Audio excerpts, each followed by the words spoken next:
The massive Rylaxian warship Void Hunter drifted silently through the dark space near the edge of the Milky Way galaxy.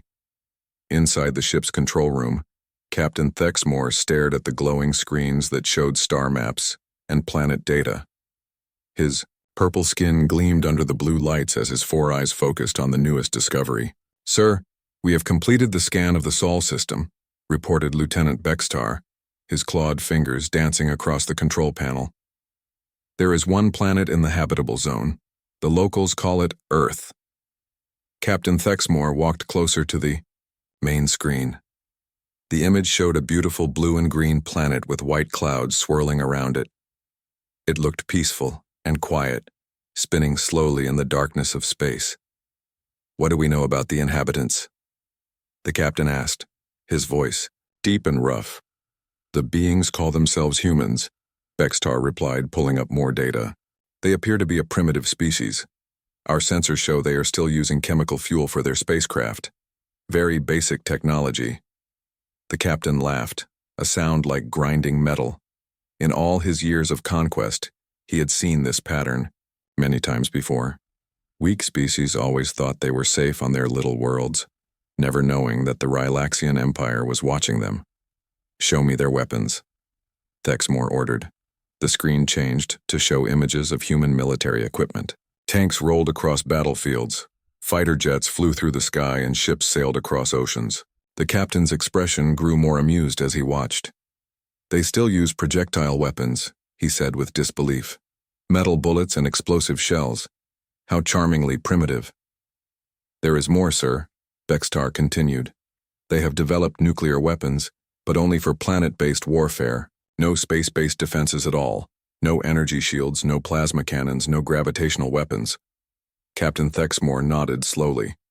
This was even easier than he had expected.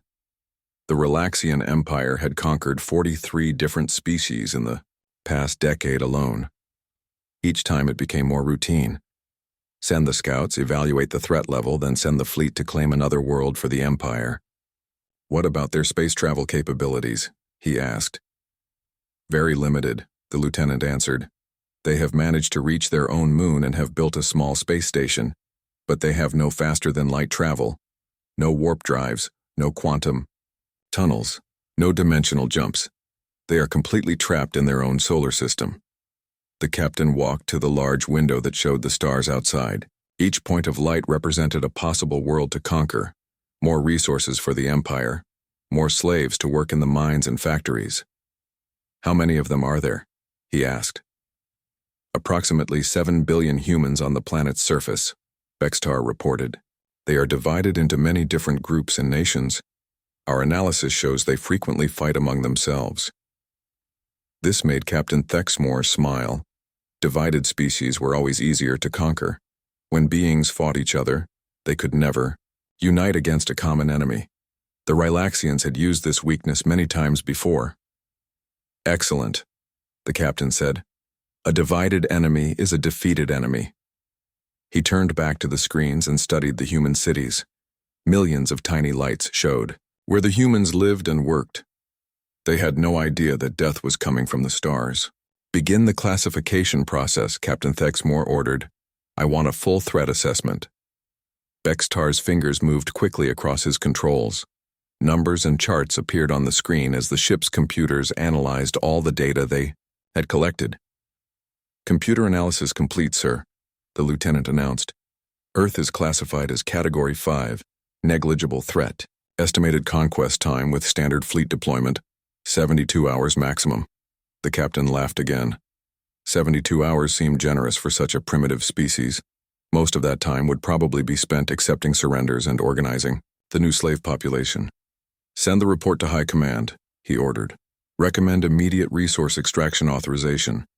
This world will make an excellent addition to the Empire." As Bextar transmitted the data, Captain Thexmore looked once more at the image of Earth. The humans down there were probably going about their daily lives, completely unaware that their fate had just been decided. They would wake up, go to work, love their families, and sleep peacefully, never knowing that within a few months their world would belong to the Rylaxian Empire. "Sir, High Command has approved the conquest," Bextar reported. Fleet deployment is scheduled for next quarter. Good, the captain said. Another easy victory for the Empire. These humans will learn what it means to face a superior species. The Void Hunter began to turn away from the Sol system, its mission complete. Behind them, Earth continued to spin peacefully in the darkness, its people still free, but not for much longer. The Relaxian Empire had made its decision, and soon the humans would understand just how small and weak they really were in the vast galaxy. Captain Thexmore smiled as he returned to his quarters. This would be the easiest conquest of his career. 3 months after the Relaxian scout ship left Earth's solar system, the sky above the planet began to change. At first, only the most powerful telescopes could see them, tiny dots of light that moved against the stars. But as days passed, the dots grew larger and clearer. Admiral Kilta stood on the bridge of his flagship, the Star Crusher, watching Earth grow bigger on his main screen. Behind him, 49 other Relaxian warships moved in perfect formation through space. Each ship was the size of a small city, covered in weapons and armor that could destroy entire planets. "Beautiful world," commented his second-in-command, Colonel Nixaval, looking at the blue and white sphere ahead of them. "It will make excellent mining territory once we remove the inhabitants." "Yes," Admiral Kiltus agreed. "The humans won't even know what hit them." Down on Earth, the situation was very different. In military bases around the world, alarm bells were ringing. Radar operators stared at their screens in disbelief as 50 massive objects approached from deep space. At the Pentagon in Washington, General Una Park rushed into the emergency command center. The room was full of people shouting orders and trying to understand what was happening. "How big are they?" she asked the radar operator. "Each ship is approximately 2 kilometers long," the young soldier replied, his voice shaking. "They're moving in formation and will reach Earth orbit in 6 hours. General Park felt her stomach drop. Humanity had always wondered if aliens existed, but they had never prepared for this. Earth's space defenses were designed to stop asteroids, not alien warships. In Seoul, Dr. Minho Kim was working late in his laboratory when his phone started ringing. As the world's leading expert on theoretical physics, he often received strange calls, but this one was different. "Dr. Kim, this is the Blue House," the voice said, referring to the South Korean president's office. "We need you to come immediately. It's about the objects approaching Earth." Minho dropped his coffee cup. He had been tracking the approaching ships for 2 days, but he thought he was the only one who knew about them. Back in space, Admiral Kiltas was ready to begin the standard first contact protocol. He had done this 23 times before, with other species. The process was always the same. Demand surrender, show superior firepower, accept submission. "Open communications to the planet," he ordered. "Channel open, sir," reported the communications officer. The Admiral cleared his throat and began speaking in the universal translator, which would convert his words into every human language. "Inhabitants of the planet you call Earth," his voice boomed from every radio and television on the planet. "I am Admiral Kiltus of the Relaxian Empire. Your world now belongs to us. You have 24 hours to surrender completely and prepare for peaceful occupation. Resistance will result in total destruction." The message ended, leaving billions of humans in shocked silence. In the Pentagon, General Park stared at the radio in disbelief. Around her, military officials began shouting orders and making phone calls. Similar scenes were happening in every capital city on Earth. "What are our options?" asked President Williams, who had just arrived in the command center. "Limited," General Park replied honestly. "Our most powerful weapons are nuclear missiles, but we don't know if they can even reach those ships." "We have to try something," the president said firmly. Within hours, Earth's response came. From military bases around the world, nuclear missiles launched into space. The most powerful weapons humanity had ever created streaked upward toward the alien fleet. Admiral Kiltas watched the approaching missiles on his screen with amusement. His tactical officer was actually laughing. "Sir, they're attacking us with primitive atomic weapons," the officer reported. "Should I activate our defenses?" "No need," the Admiral replied. "Let our shields handle them automatically. The nuclear missiles reached the Rylaxian fleet and exploded in brilliant flashes of light. For a moment, Earth's leaders hoped they had succeeded, but when the light faded, all 50 alien ships remained perfectly intact, not even scratched. Pathetic, Admiral Kilta said with a sigh. I was hoping for at least some entertainment. He turned to his weapons officer. Target that small island in the Pacific Ocean, the uninhabited one. Give these humans a demonstration of real power. Yes, sir. A single beam of purple energy shot down from the Star Crusher toward Earth. When it hit the small island, the landmass simply vanished. One moment it was there, the next it was gone, leaving only bubbling water where solid ground had been. Dr. Minho Kim watched the destruction from the emergency command center in Seoul. The energy readings his instruments detected were impossible according to everything he knew about physics. They can destroy continents with a single shot, he whispered to President Yoon, who stood beside him. Will they negotiate? President Yoon asked. I don't think they believe they need to, Minho replied. Around the world, human leaders received the same terrible realization. Their nuclear weapons were useless, their armies were powerless, and their enemy could erase entire countries with ease. But something unexpected happened. Instead of surrendering, humans began to evacuate cities and prepare for war. From New York to Tokyo, from London to Lagos, people refused to give up. Admiral Kiltes frowned as he watched the activity on Earth's surface. Usually, species surrendered immediately after seeing a demonstration of Rylaxian power. These humans were behaving strangely. Perhaps they need more convincing, he said to himself. 2 weeks had passed since the Rylaxians destroyed the empty island, and Earth had become a very different place. The alien ships hung in the sky like dark clouds, blocking out the sun in many areas. Every day brought new attacks as the Rylaxians slowly tore apart humanity's defenses. Admiral Kiltas stood on his bridge, watching the destruction below with growing confusion. By now, the humans should have surrendered. Every other species had given up after the first week of bombardment, but these creatures kept fighting back in ways he had never seen before. Sir, they have destroyed another one of our landing parties, reported Colonel Nixival, his voice showing frustration. The humans used some kind of underground tunnel system to attack our soldiers from behind. The Admiral frowned. Yesterday, human fighters had used civilian cars loaded with explosives to destroy Rylaxian ground vehicles. The day before, they had somehow turned their own destroyed tanks into traps that exploded when alien soldiers came near them. How many ground troops have we lost? Admiral Kiltas asked. Over 300, sir. These humans fight like wild animals. They refuse to follow normal warfare rules. The Admiral looked down at Earth's surface on his main screen. Smoke rose from dozens of burning cities, but in each one humans continued to resist.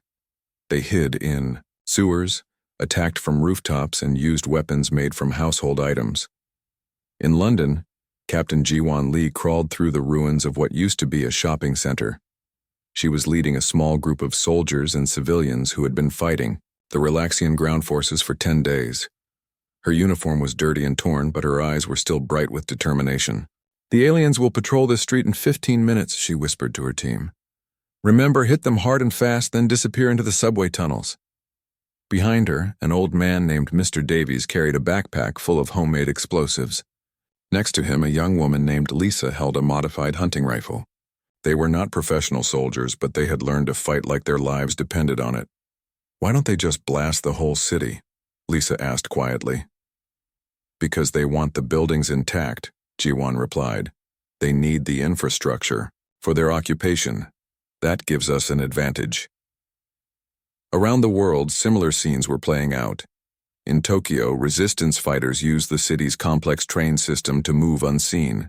In New York, survivors turned skyscrapers into fortress towers. In Cairo, people fought from ancient tunnel systems that the aliens could not map. But the most important battle was happening far from any city, deep underground in the Swiss Alps.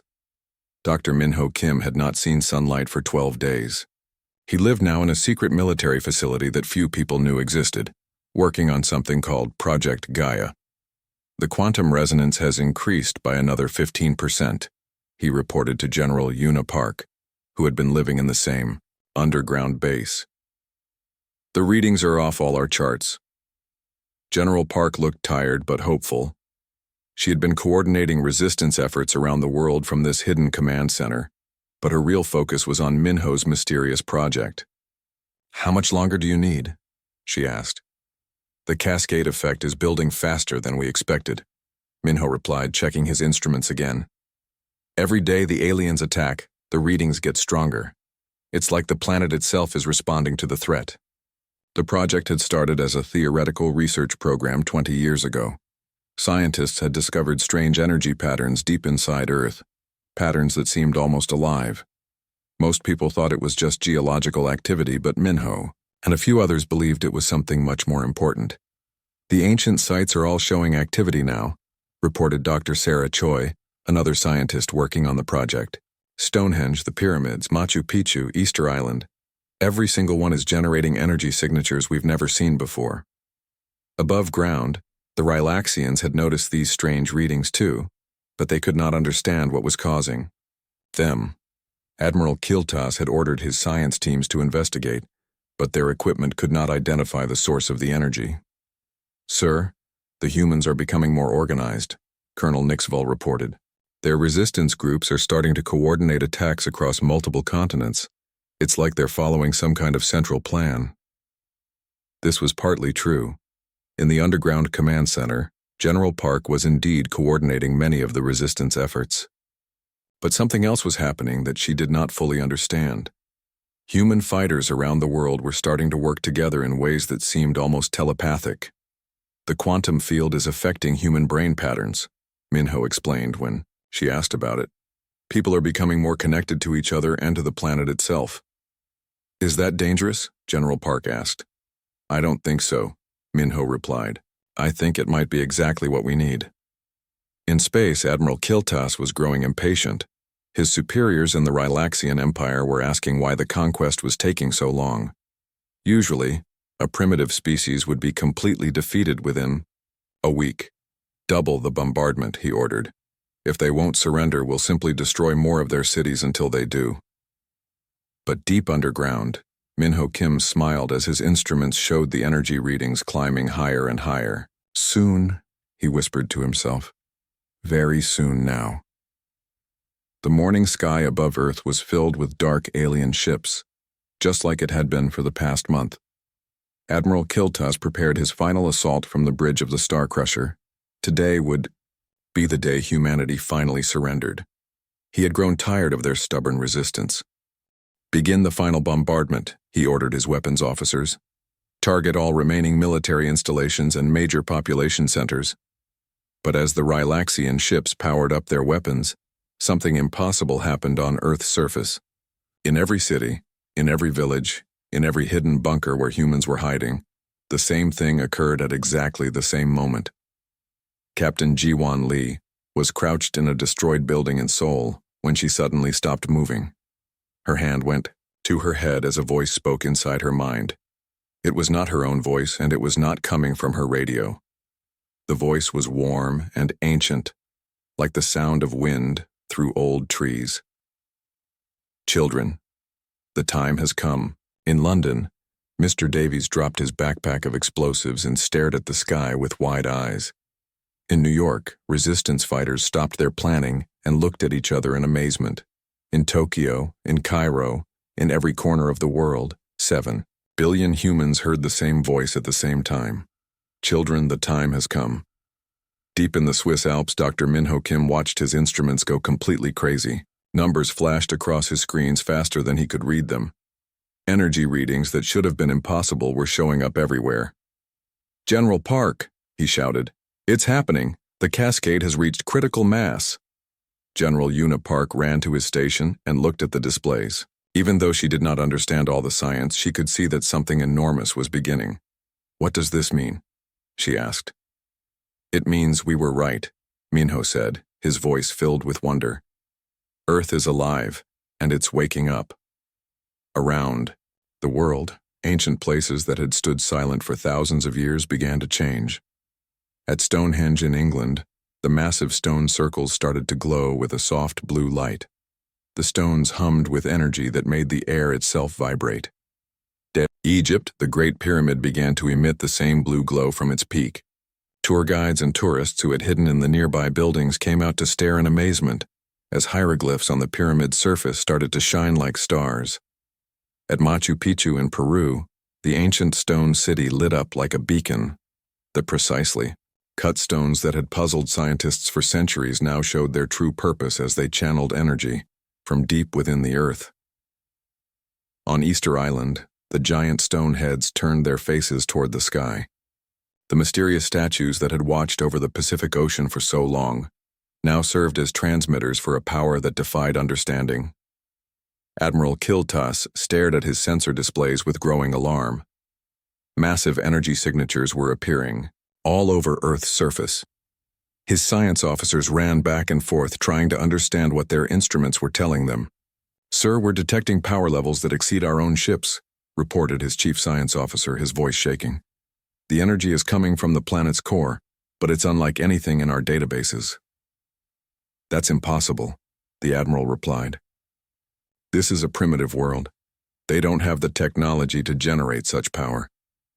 "It's not their technology, sir," the science officer said quietly. "It's something else entirely." Back in the underground facility, Dr. Minho Kim was laughing with joy as he watched his life's work finally proven correct.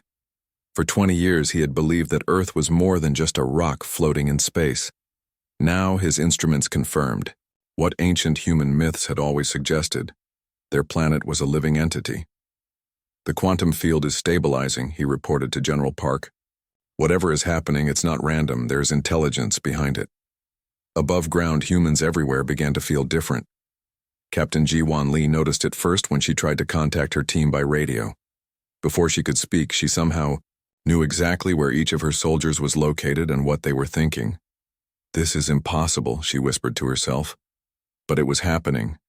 Resistance fighters around the world suddenly found they could coordinate their actions without speaking. They knew instinctively where their enemies were and how to avoid them. It was as if the planet itself was helping them. In space, the Rylaxian fleet began to experience technical problems.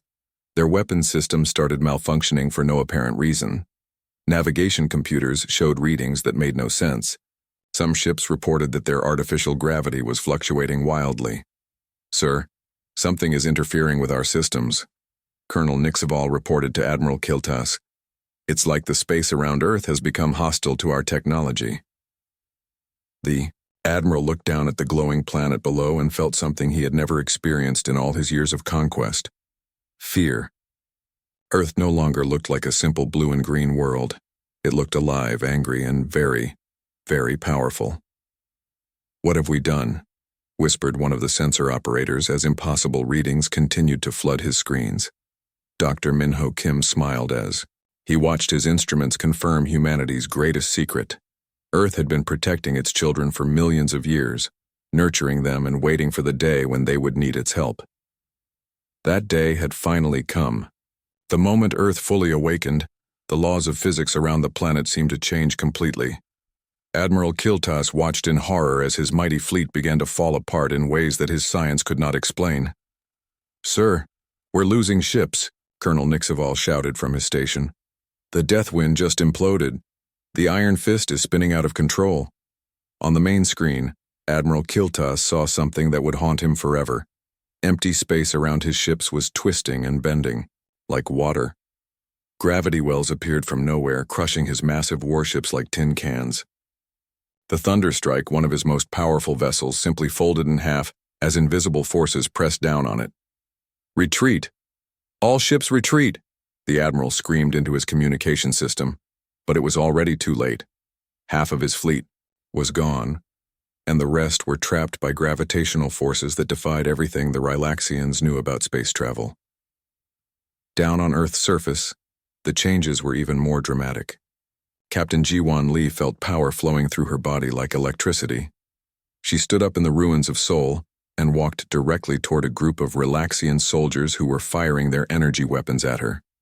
The alien weapons should have killed her instantly.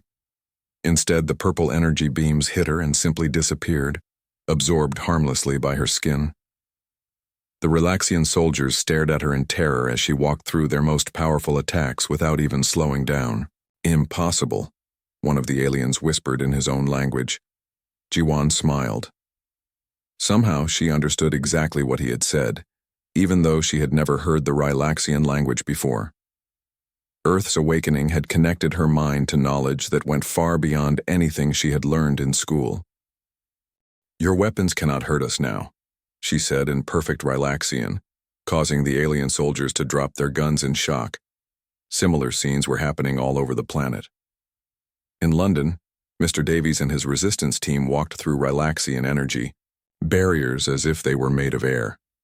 In New York, human fighters moved with impossible speed and coordination, striking alien positions before disappearing like ghosts. In the Swiss Alps, Dr. Minho Kim watched his instruments record events that rewrote everything humanity thought they knew about the universe. The energy readings from Earth's core had reached levels that his equipment could not even measure. "General Park," he said with wonder in his voice, "Earth isn't just alive. It's one of the most powerful entities in the galaxy." General Una Park stood beside him, feeling the planet's consciousness touch her mind gently. For the first time in weeks, she was not afraid. Earth was angry at the beings who had hurt its children, and that anger was about to be unleashed.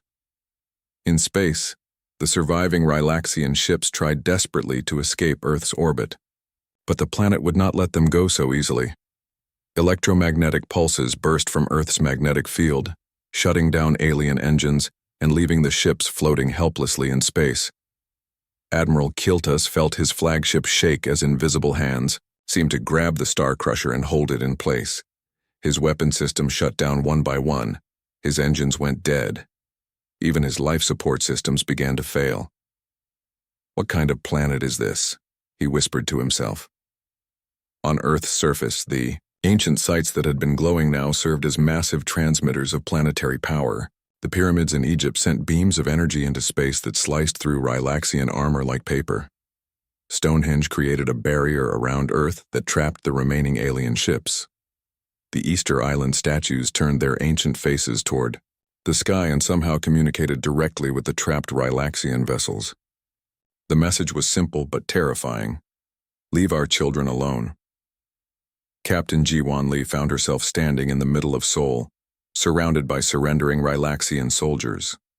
The aliens who had seemed so powerful just hours before now cowered before a single human woman. She felt no hatred toward them, only pity. They had made the mistake of threatening Earth's children. "Tell your people," she said to the alien commander, "that this world is protected." In space, Admiral Kiltas managed to get his communication system working long enough to send one final message to the Relaxian Empire. His hands shook as he recorded what would become the most important warning in galactic history.